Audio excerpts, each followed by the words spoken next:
八字算命术，雅称八字命理，是基于生辰八字推算的一门占卜术。向大家推荐一位研究八字命理20余年的道长，擅长八字算命、居家风水布局、灵符法事。道长微信：20882988。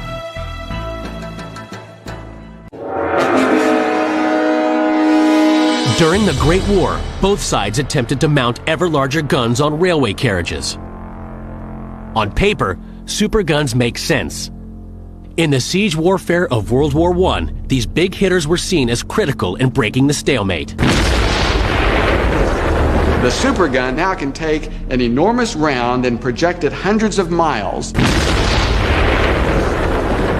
In World War I, the Germans created one of the biggest super guns of the time, the Paris gun. It could fire from a forest called Crépy into Paris, some 80-something miles away. The French didn't know what was hitting them. They thought it was a Zeppelin dropping bombs on them, except it was a clear sky. They couldn't see the Zeppelin.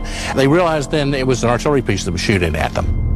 For the population of Paris, they knew the Germans could fire on their city and cause death, and that was a real blow to morale. But its shells were relatively small and caused little material damage. It wasn't that effective. It was more of a terror weapon than anything else. During the Second World War, massive railway guns continued to evolve. Hitler and his Nazi war machine, impressed with their propaganda impact, would take the railway gun and max out the technology with massive designs. The K5 was one of the most numerous. Over 20 of these 218-ton monsters were produced. It's an 11-inch gun. They were actually made to shoot the Maginot Line. But in the event, what happened was, of course, the Germans went around the Maginot Line, so they didn't have to use them. Despite this, K5 still serve on all fronts, firing their 562-pound shells over 30 miles and packing a mighty punch.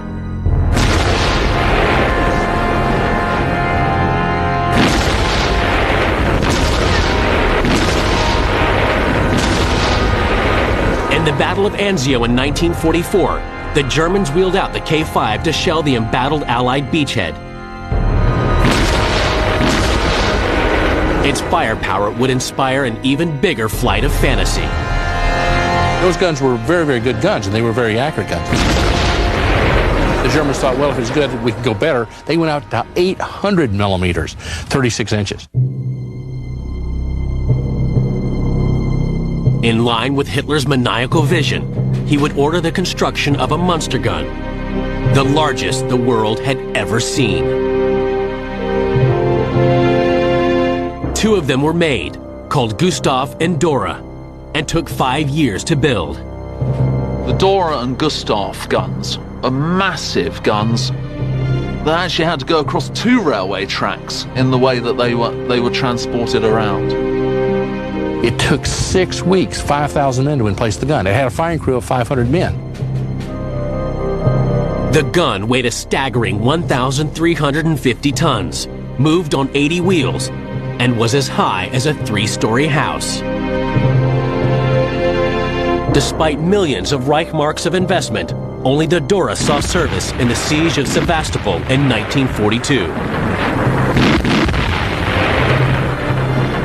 The Dora and Gustav are a real extreme example of something probably just slightly too big to have any real operational use.